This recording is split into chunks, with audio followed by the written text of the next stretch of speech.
Ini sudah terlihat ya, Pak? Sudah. Anda bisa slideshow-nya bisa di-maximize. Ya, sebentar, Pak.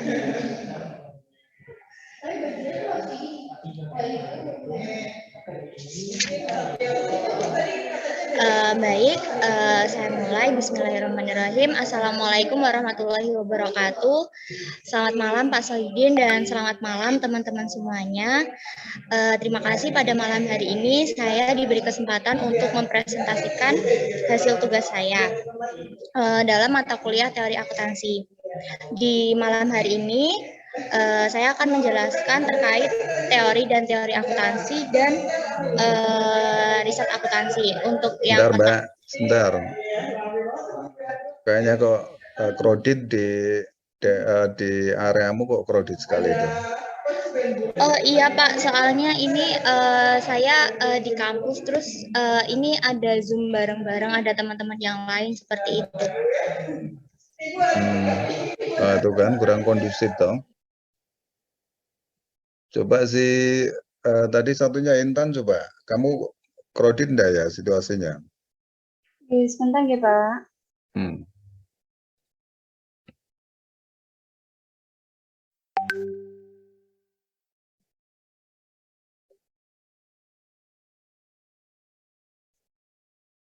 Apakah slide saya sudah terlihat? Sudah.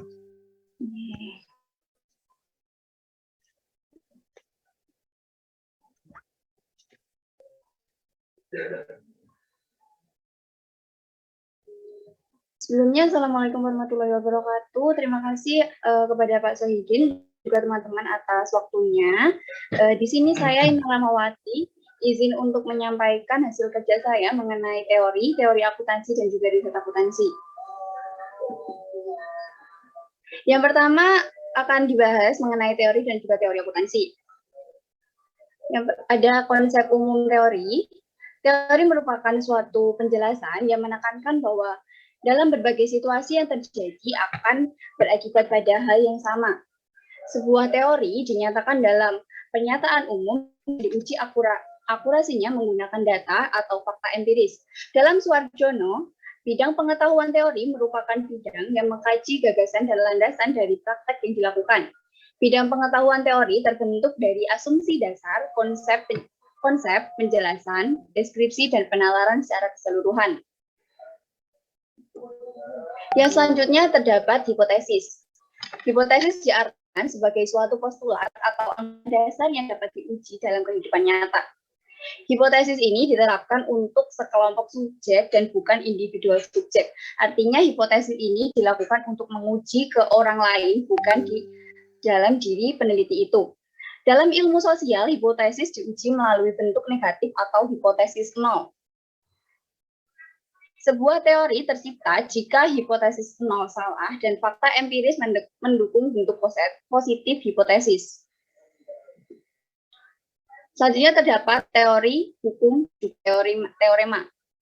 Teori tidak sama dengan hukum dan juga teorema.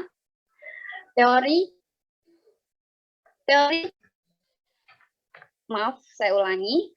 Untuk hukum harus selalu benar dalam segala kondisi, begitu juga teorema, karena teorema merupakan jenis khusus daripada hukum, sehingga teorema selalu benar dan tidak bisa salah, karena teorema juga memiliki unsur yang sudah lengkap spesifikasinya dan merupakan suatu ilmu eksak atau pasti yang tidak lagi berupa aproksimasi ataupun taksiran.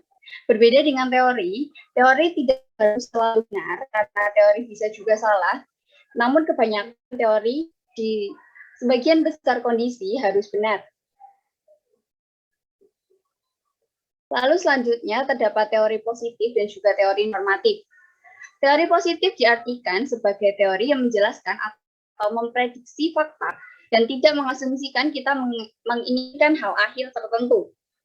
Teori positif cenderung bebas nilai dan berdasarkan pada pernyataan fakta. Lalu selanjutnya terdapat teori normatif yang menyatakan apa yang seharusnya terjadi dengan mengasumsikan kita menginginkan sebuah hasil akhir yang spesifik. Teori normatif melibatkan pertimbangan nilai atau value judgment Teori ini melibatkan opini, judgement, dan juga subjektivitas.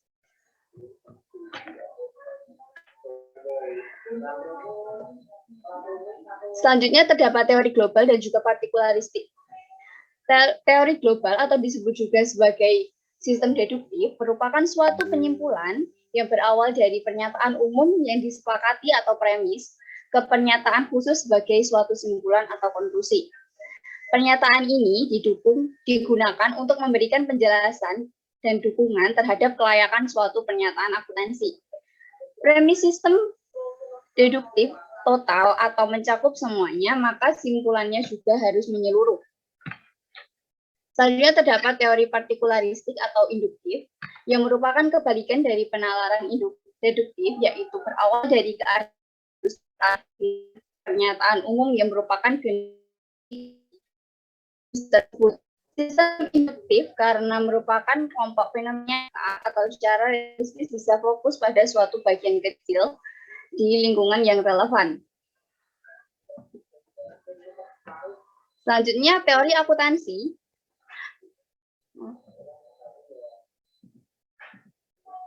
Teori akuntansi didefinisikan sebagai asumsi dasar, definisi, prinsip, dan konsep, dan juga cara kita menggunakan yang mendasari penyusunan aturan akuntansi oleh lembaga legislatif, serta pelaporan informasi akuntansi dan keuangan. Teori akuntansi tidak pernah menjadi suatu produk final dan selesai, karena akan selalu ada isu yang namanya mempengaruhi teori akuntansi. Teori akuntansi ini lebih terfokus pada aspek mengapa suatu hal dijalankan seperti itu dan bagaimana seharusnya. Misalnya dalam suatu perusahaan terdapat jurnal yang seperti katakanlah kondisi A di jurnal seperti itu, maka teori akuntansi akan berfokus mengapa jurnalnya seperti itu dan bagaimana seharusnya jurnal itu harus dijurnal. Itu. Lalu selanjutnya menurut Suarjono, teori akuntansi didefinisikan menjadi teori akuntansi sains dan juga teori akuntansi teknologi. Hal tersebut didasarkan pada definisi dari akuntansi tersebut.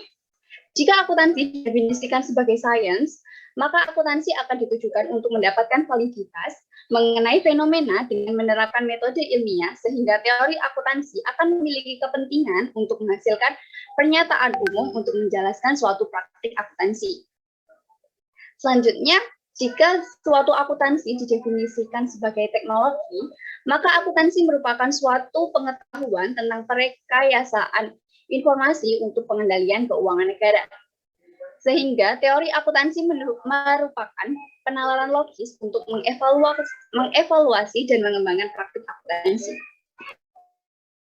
Selanjutnya, teori akuntansi menurut Suarjono dibagi menjadi 3. Yang pertama sintaktik, yang kedua sematik, dan juga yang ketiga pragmatik.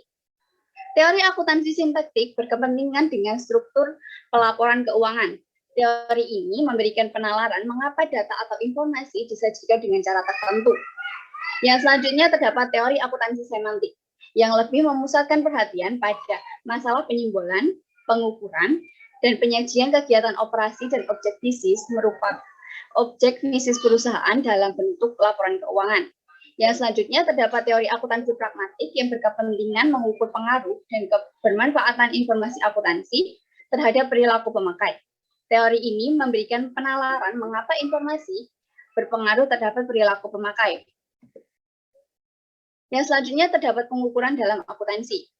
Dalam akuntansi, pengukuran didefinisikan sebagai penggunaan angka pada properti atau karakteristik sebuah objek yang diukur. Pengukuran ini dibagi menjadi 2 jenis. Yang pertama terdapat pengukuran langsung dan juga pengukuran tidak langsung.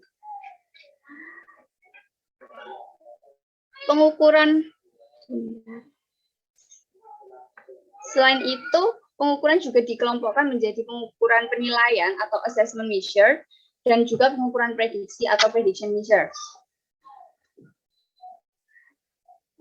Untuk pengukuran penilaian, berhubungan dengan atribut khusus objek yang diukur dan dapat berupa pengukuran langsung maupun pengukuran tidak langsung. Sedangkan pengukuran prediksi berhubungan dengan faktor-faktor yang terkait dengan kondisi di masa mendatang.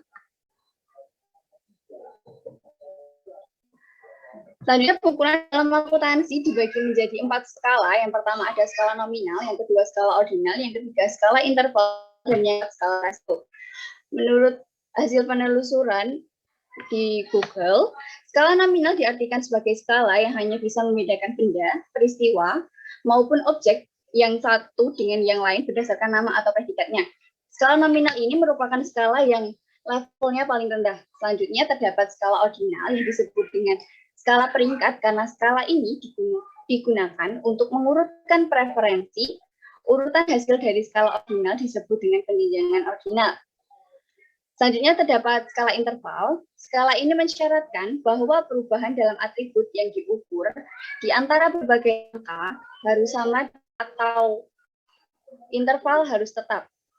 Yang terakhir terdapat skala rasio. Skala rasio ini memiliki semua karakteristik baik dari skala nominal, skala ordinal, dan juga skala interval, ditambah dengan adanya titik nol yang memiliki kualitas unik. Selanjutnya terdapat teori agensi. Teori agensi menyatakan bahwa perusahaan modern dimiliki oleh banyak orang yang disebut sebagai pemegang saham, namun perusahaan akan dijalankan oleh sekelompok manajer, dan bahwa kepentingan kedua belah pihak berbeda bahkan berlawanan. Manajer disebut sebagai agen, sedangkan pemegang saham disebut dengan prinsipal. Selanjutnya terdapat mengenai teori akuntansi pada praktik akuntansi.